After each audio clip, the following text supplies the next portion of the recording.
Now coming to the transport of glucose. Transport of glucose maximally happens like 100% happens in the PCT only. So that's why we are given the PCT here. So what is the channel? It goes along with sodium. So our channel is already discussed. So it is nothing but a sodium glucose co-transporter SGLT. It is nothing but our SGLT. And the transporter type is 2 is more common. Then from the basolateral side, it has to be sent to the blood. So suppose if glucose is filtered, it has to be reabsorbed and sent into the blood. It is done with a group of facilitated diffusion with the help of a transporter, that is GLUT2. This GLUT2 is also important. So make sure that whenever question is asked, you see whether the apical side is asked or the basolateral side is asked. Because if they ask the basolateral side, it is a facilitated form of diffusion, whereas in case of the apical side, it is a secondary active transport, because there will be a sodium potassium ATPase channel which is generating the energy, and these guys will be moving inside secondary active transport. Coming to the transport maximum of glucose. How much maximum amount of glucose can be transported in the PCT if the next nephron is completely functioning to its 100% capacity? So it can transport 375 milligram per minute. In 1 minute, it can reabsorb 375 milligram. What is the GFR? The GFR is 125 ml per minute. So what does it mean?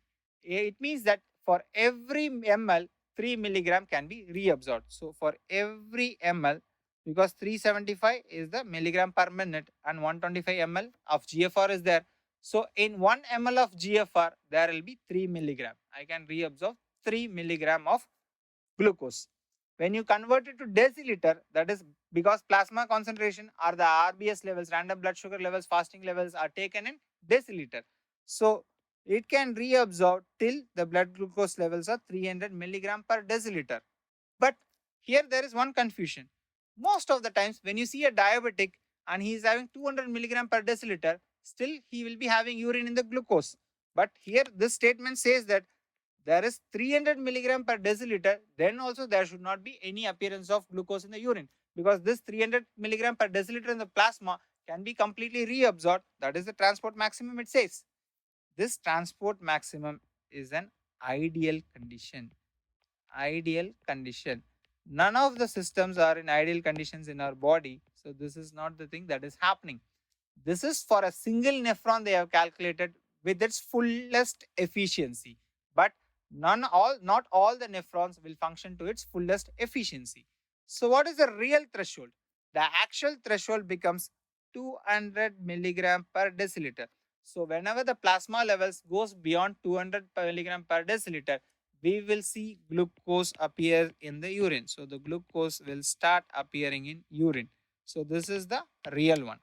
So now what they have done is they have tried to plot a graph. This graph also has been asked, and they have asked what is the phenomena that is happening in this graph, wherein they have plotted plasma glucose, because that is what we are trying to see. When does the plasma glucose appear in the urine? So the glucose reabsorption. So they kept on increasing the plasma glucose level, and finally it was reabsorbing. In an ideal situation, it was reabsorbing till here. This is the ideal graph. Ideal situation, it was able to reabsorb 300 milligram per deciliter of blood plasma glucose. It was able to reabsorb.